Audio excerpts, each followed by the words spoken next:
ഒട്ടും പ്ലാൻഡ് അല്ലാണ്ട് പോണൊരു പോക്കാണിത്. വേറെ എവിടേക്കല്ല, കക്കാടംപൊയിലേക്കാട്ടോ.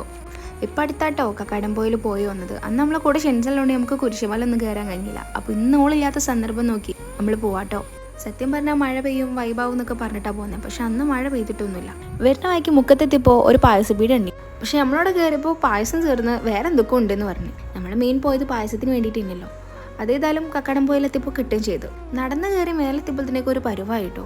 ആദ്യം അവിടുന്ന് പറഞ്ഞത് ആ ജീപ്പിന് കയറിക്കോന്ന്. പക്ഷെ നടന്ന് കയറാമെന്ന് പറഞ്ഞ് കയറിയതേ. പിന്നെ മേലെത്തിയപ്പോൾ ജീപ്പ് കയറാഞ്ഞത് നന്നായെന്ന് തോന്നി. കാരണം റോഡ് അത്രയ്ക്കും മോശമായിരുന്നു. റിട്ടേൺ പോകുമ്പോൾ നമുക്ക് ജീപ്പ് കയറാമെന്ന് പറഞ്ഞിട്ട് അതിന് നടന്ന് കയറിയത്. പക്ഷെ ഞാൻ പറഞ്ഞു റിട്ടേണും ഞാൻ നടന്നിട്ടേ വരുന്നുള്ളൂ.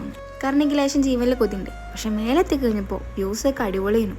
മേലെത്തിയ മഴ പെയ്യുമെന്ന് വിചാരിച്ച് വേഗത്തിൽ ഓടി കയറി. പക്ഷെ മേലെത്തിയപ്പോൾ മഴയില്ല, നല്ല കാറ്റുണ്ടായിരുന്നു. ഒരുപാട് ആളുകളുണ്ടായിരുന്നു കേട്ടോ അവിടെ. ഇതൊന്നുമില്ല എന്നെ അത്ഭുതപ്പെടുത്തിയത്.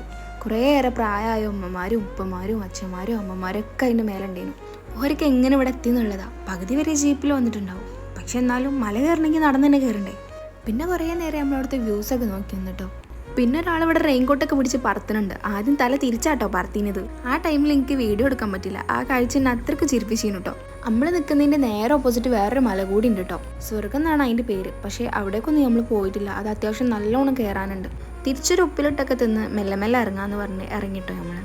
തിരിച്ചു വരുമ്പോൾ ചെറിയൊരു വെള്ളച്ചാട്ടം കണ്ടിട്ടോ.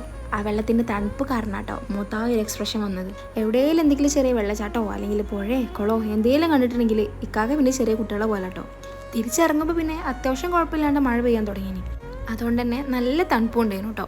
ഈ തണുപ്പൊന്നൊക്കെ ഒന്ന് റിലാക്സ് ആവാൻ വേണ്ടിയിട്ട് നമ്മൾ താഴെ ഇറങ്ങിയപ്പോൾ നേരെ പോയി ചായ കുടിക്കാൻ പോയി. ഇതിന് മുന്നേ വന്നപ്പോഴും നമ്മൾ ഇവിടുന്ന് ചായ കുടിച്ചിരുന്നു കേട്ടോ. അതുകൊണ്ട് തന്നെ അന്ന് കഴിച്ച അതേ ചിക്കൻ പൊക്കോട തന്നെ കേട്ടോ ഞാൻ ഇന്നും വാങ്ങിയത്. പിന്നെ അവിടെ നിന്ന് അധികം നേരം നിന്ന് ലേറ്റ് ആക്കാണ്ട് നമ്മൾ നേരെ വീട്ടിലേക്ക് പോകുന്നുണ്ടോ. കാരണം എൻ്റെ വീട്ടിലാണ് ഷെൻസ് ഉള്ളത്. ഇതുവരെ അധികം നേരമൊന്നും ഞാനും അവൾ വിട്ട് നിന്നിട്ടില്ല.